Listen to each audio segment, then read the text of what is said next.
Assalamualaikum warahmatullahi wabarakatuh. Perkenalkan, nama saya Nira Aini Azhara dengan nomor UKG 201900397430. Saya salah seorang pengajar di SMA N2 Cianjur sekaligus mahasiswa PPG dalam jabatan kategori 2 tahun 2022 Universitas Pasundan Bandung. Pada hari ini, tanggal 13 Desember 2022, saya melaksanakan uji kinerja PPG dalam jabatan kategori 2 tahun 2022. Pada tanggal 21 November 2022, Cianjur dilanda gempa dengan kekuatan 5,6 skala Richter yang menghancurkan 1.800 bangunan rumah dan 571 infrastruktur sekolah. Dan salah satunya yaitu tempat saya bekerja, SMA N2 Cianjur. Sehingga untuk pelaksanaan uji kinerja kali ini dan sekaligus pelaksanaan proses pembelajaran dilakukan di SMA N1 Sukanagara. Terima kasih kepada pihak SMA N1 Sukanagara, terutama bagi Ibu Marlina dan Bapak Kepala Sekolah yang telah mengizinkan saya untuk melaksanakan pengambilan gambar sekaligus uji kinerja PPG dalam jabatan tahun 2022 kali ini.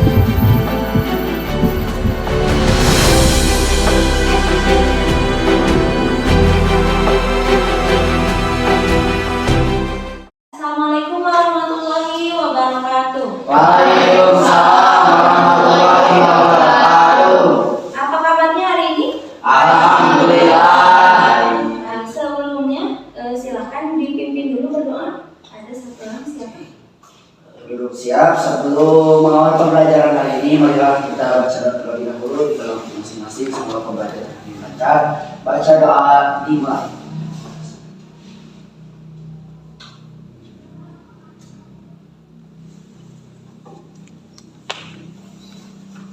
Sudah selesai. Ada yang tidak hadir hari ini atau hadir semua? Hadir semua. Hadir semua. Alhamdulillah. Oke, sebelum kita mulai, silakan kalian masuk dulu ke Nearpod-nya. Untuk linknya itu ada join.nearpod.com di sini. Nah, jika sudah, nanti tinggal masukkan kodenya. Kodenya itu yang ada di depan. Oke, di pertemuan sebelumnya kan sudah mempelajari tentang keanekaragaman hayati tingkat ekosistem ya? Nah, kalau di tingkat ekosistem itu ada apa saja komponennya?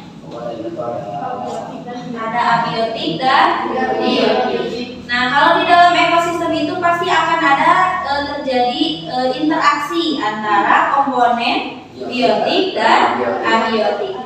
Oke, baik, tujuan pembelajaran hari ini yang pertama kita akan menganalisis daur biogeokimia dari kajian literatur, dan yang kedua membuat media carta daur biogeokimia dari kajian literatur. Nah, itu untuk tujuan pembelajaran hari ini. Nah, kemudian untuk model pembelajaran yang Ibu gunakan saat ini yaitu problem based learning. Jadi nanti kita akan menggali materi dari masalah-masalah yang sudah Ibu sediakan nanti ya. Nah, kemudian untuk penilaian di sini Ibu ada tiga penilaian. Yang pertama penilaian sikap. Untuk penilaian sikap itu yang diambil dari profil pelajar Pancasilanya. Ada dua, ada mandiri dan berpikir kritis. Kemudian penilaian yang kedua itu presentasi. Nah, nanti dilihat presentasinya. Yang pertama dari kesiapan presentasinya. Ya, kalau kesiapan presentasi berarti nanti harus sudah tidak melihat lagi ke catatan ya. Jadi harus sudah menggunakan bahasa sendiri. Kemudian yang kedua ada partisipasi kelompok atau keterlibatan kelompok. Nah, nanti dari setiap anggota kelompoknya apakah terlibat aktif atau tidak. Kemudian yang ketiga ada ketepatan isi. Nah, nanti dari hasil kalian mengkaji literatur tadi, nanti nanti apakah sudah tepat isinya atau belum yang nanti disampaikan. Kemudian yang keempat ada manajemen waktunya. Jadi nanti Ibu berikan waktu untuk presentasi apakah tepat atau melebihi batas waktunya ya. Kemudian penilaian yang ketiga itu ada penilaian dari posternya, karena nanti kita akan membuat poster, jadi akan ada penilaian dari isi dari posternya. Nah, untuk yang dinilai dari poster itu yang pertama ada desain, kemudian ketepatan isi dan kelengkapan materinya, gitu ya. Nah, oke, baik, di sini ada 2 video mengenai masalah yang tadi sudah Ibu jabarkan di awal ya. Jadi kalian akan mengkaji dari 2 masalah yang Ibu berikan. Nah, di sini ada 2 video ya.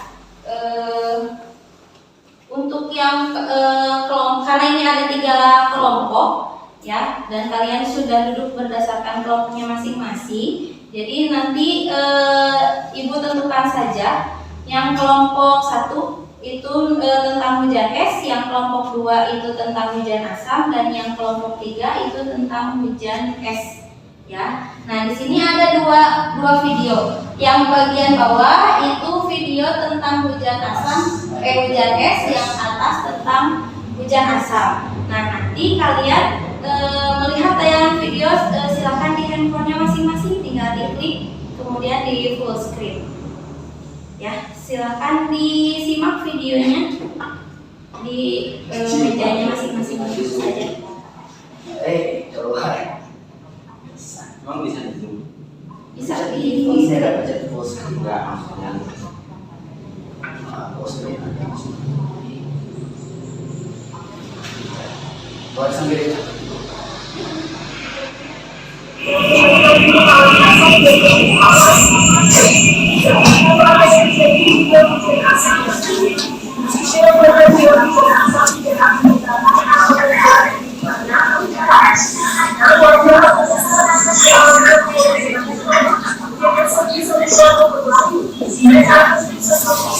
Baik, sudah selesai?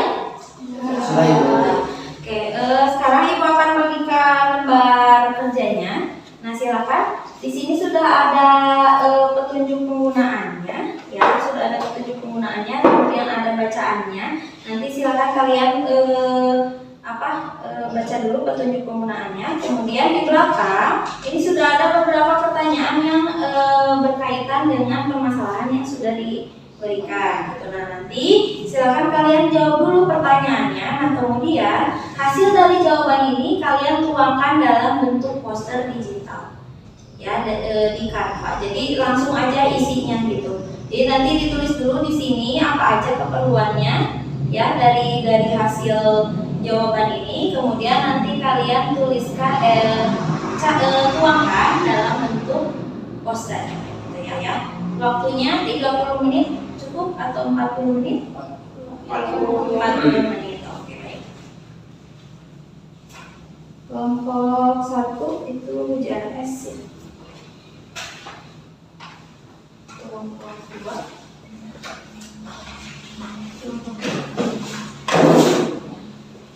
silakan dikerjakan, dimulai dari sekarang.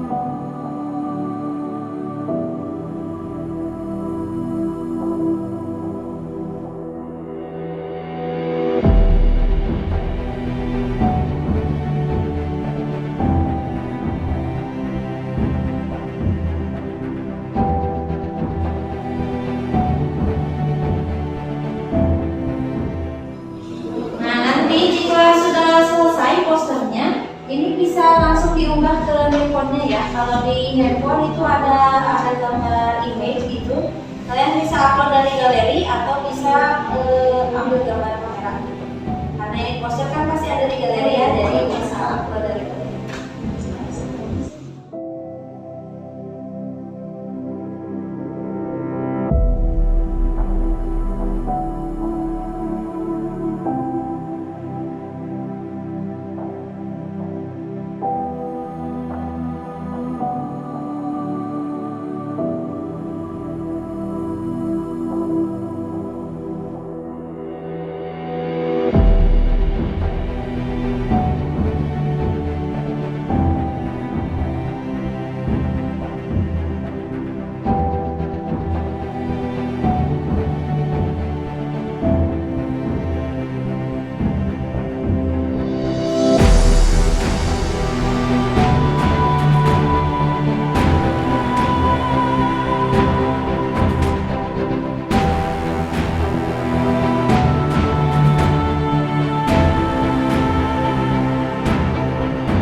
Ada yang sudah siap presentasi?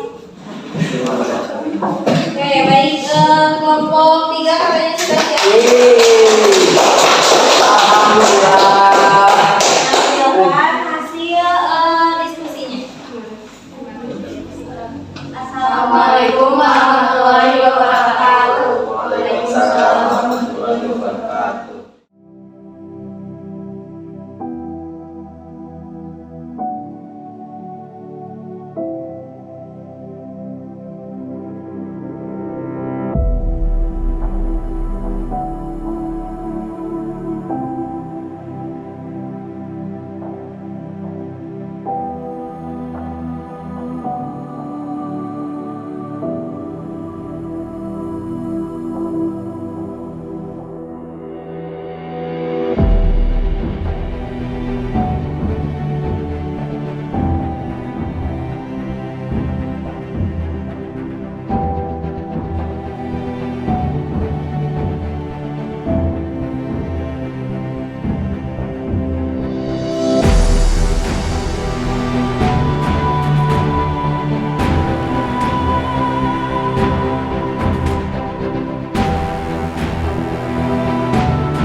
kelompok yang satu dengan yang lain, terutama karena masalahnya berbeda, pasti pembahasannya pun Berbeda. Oke, daur biogeokimia. Kalau daur biogeokimia itu memang daur yang akan terus-menerus terjadi, ya, selama bumi itu masih ada, ya, dan itu akan selalu terjadi, tidak mengenal waktu. Jadi 24 jam akan terus terjadi yang namanya daur biogeokimia, gitu ya. Nah, daur biogeokimia ini nantinya dia yang akan menyeimbangkan yang namanya ekosistem. Jadi kan kalau ekosistem itu harus seimbang supaya bisa berjalan dengan sebaik mungkin, gitu ya. Nah, yang penyeimbangnya salah satunya itu di daur biogeokimia. Nah, daur biogeokimianya itu kan ada banyak. Nah, tadi sudah disebutkan ada 5, apa saja? Karbon, sulfur, hidrogen dan air. Nah, yang tadi hujan es itu termasuk ke dalam daur air, hidrogen atau daur air. Nah, berarti kalau hujan es berarti ada kegagalan pada saat proses apa? Pembentukan awan. Pada saat proses kondensasi.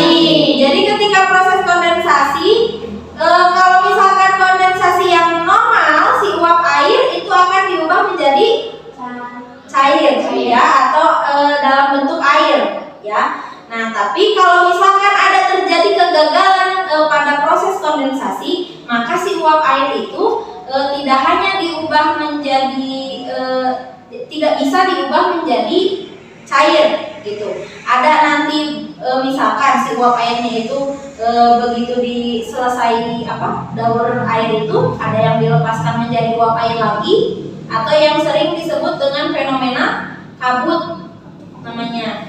Kemudian ada lagi kegagalan kondensasi air itu kalau misalkan di negara yang punya 4 musim atau yang negara subtropis. Kira-kira ada yang tahu apa fenomenanya? Salju, betul. Kalau di negara tropis, karena kita tidak punya yang namanya hujan salju, maka ketika ada terjadi proses kegagalan kondensasi yang melibatkan suhu, ya, antara suhu atmosfer dengan suhu permukaan bumi, maka akan terjadi yang namanya hujan es. Itu fenomena hujan es. Nah, sekarang kalau yang hujan asam tadi penyebabnya? Daur sulfur. Penyebabnya? Sulfur itu Karbon, ya, dari pelepasan karbon, kan. Jadi kalau misalkan si karbon yang dilepaskannya ini kan berarti termasuk pencemaran udara, ya. Nah, berarti kan hasil pembakaran dari mesin bermotor, pabrik dan lain sebagainya dilepaskan ke udara dalam jumlah yang besar, maka akan mengakibatkan perubahan zat asam, ya, sehingga ketika terjadi hujan, karena kandungan asam yang dibawa atau yang terdapat di awan itu tinggi, maka air yang turun ke tanah juga bersifat asam, gitu. Nah, bahkan kalau ketika terjadi hujan asam itu besi bisa berkarat, ya, tumbuhan mati, hewan juga mati, kemudian air juga tercemar. Kenapa? Karena kan kalau yang namanya hujan itu proses evaporasinya atau penguapannya kan terjadi di laut nih. Setelah penguapan, si uapnya berubah menjadi awan, awannya dibawa ke dataran yang lebih tinggi, barulah terjadi hujan. Nah, berarti kan yang terdampak pasti yang di bagian dataran tinggi dulu, gitu. Berarti yang nanti paling besar dampaknya di daratan, bukan di lautan, karena yang pertama terkena dampak itu situ dulu. Kecuali kalau hujannya terjadi masih di laut. Yang lain ada daun fosfor. Nah, kalau ini nanti dari fosil kemudian diubah menjadi fosfor. Nah, nanti si kandungan fosfornya ini yang bermanfaat bagi kesuburan tanah, gitu. Kalau yang sulfur tadi, jadi kan dari kawah gunung berapi itu ada mengeluarkan asap gas itu itu ya gas belerang. Nah si belerangnya nanti kalau terjadi erupsi berarti kan dalam jumlah yang banyak, nanti diubah menjadi asam sulfat, turunnya jadi hujan asam juga. Nah tapi kalau misalkan dalam jumlah yang normal itu si gas zat sulfur yang dilepaskannya itu akan membantu kesuburan tanah juga gitu kalau dalam jumlah yang normal gitu. Berarti kan tidak terjadi hujan asam ya kalau dalam keadaan normal. Nah kemudian ada daur nitrogen. Kalau daur nitrogen itu, nah ini awalnya dari jasa drainase dulu atau dari misalkan daun-daun yang jatuh, kemudian hewan-hewan yang mati, nanti oleh dekomposer atau oleh organisme pengurai diuraikan, nanti ada zat yang diubah dari nitrat jadi nitrit, dari nitrit jadi amonia dan lain sebagainya, dilepaskan ke udara atau ke atmosfer. Nah nanti diubah dalam bentuk nitrogen, nitrogennya turun lagi ke daratan ya karena terbawa oleh hujan nitrogennya dan dimanfaatkan oleh organisme yang ada di daratan gitu. Ya kalau ke tumbuhan berarti untuk membantu pertumbuhan, kalau ke hewan berarti ada yang dikonsumsi oleh hewan? Tumbuhan. Ada, misalkan dari airnya atau dari air yang diminum kan, atau dari tumbuhannya, gitu kan? Berarti salah satu sumber nutrisi juga bagi hewan dan manusia. Gitu. Oke, selesai untuk materinya. Nah sekarang boleh di kursinya disejajarkan dulu. Time to climb, kita bermain time to climb. Memanjat, masih tahu memanjat. Iya. Memanjat.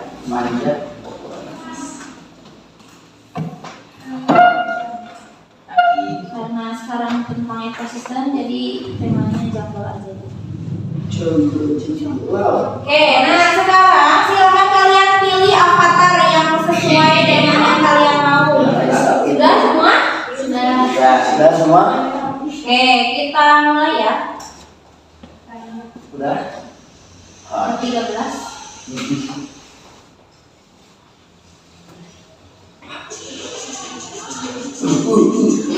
Bukan pertanyaan.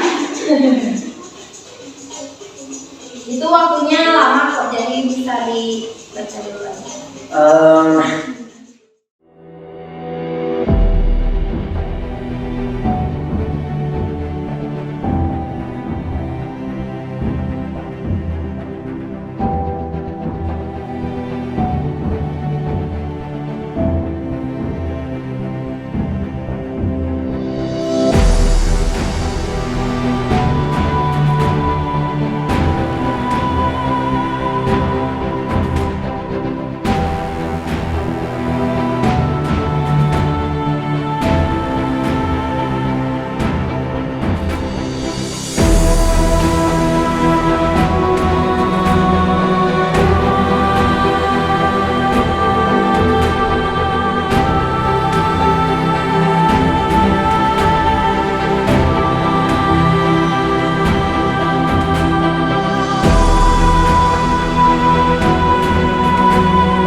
Oke, yang di peringkat 1 masih Rania, peringkat 2 Wasa, peringkat 3 Kaila ya.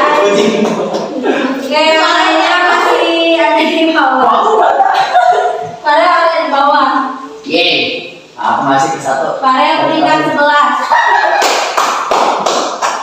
Ya, nah itu barusan untuk postesnya. Nah, bukan dulu tadi kelompok terbaik yang presentasi ya. Kalau dilihat dari nilainya, dari mulai ketepatan isi, kelengkapan materi, manajemen waktu dan lain sebagainya, itu ibu berikan kepada kelompok 2. Dan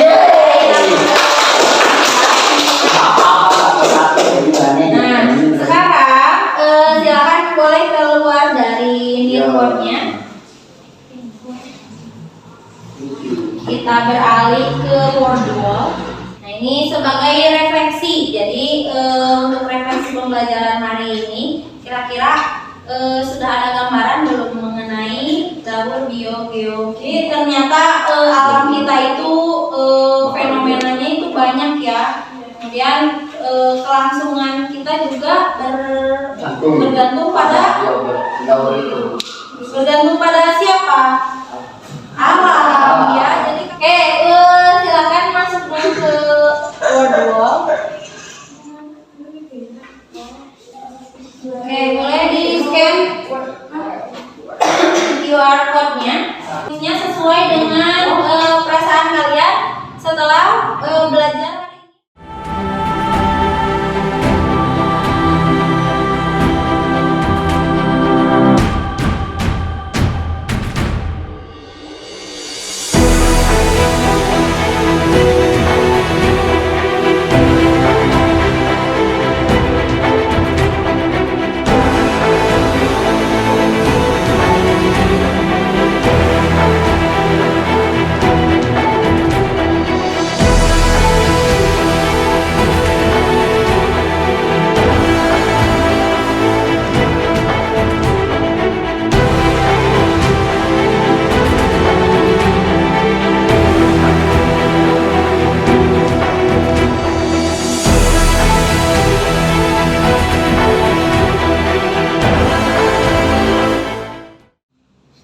Sudah?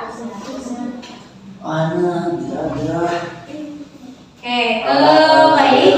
Untuk minggu depan berarti sudah selesai ya materinya di semester 1. Berarti untuk minggu depan itu persiapkan untuk PAS ya. Berarti materinya dari keanekaragaman hayati sampai dengan ekosistem.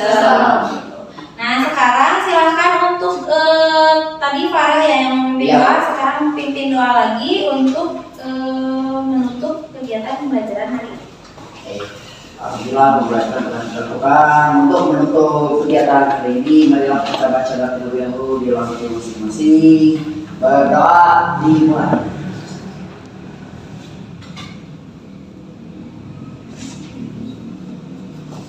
Jadi ada kata selesai untuk berdoa, silakan ucapkan salam pada guru kita dan semoga pembelajaran ini bisa menjadi berkah untuk kita semua.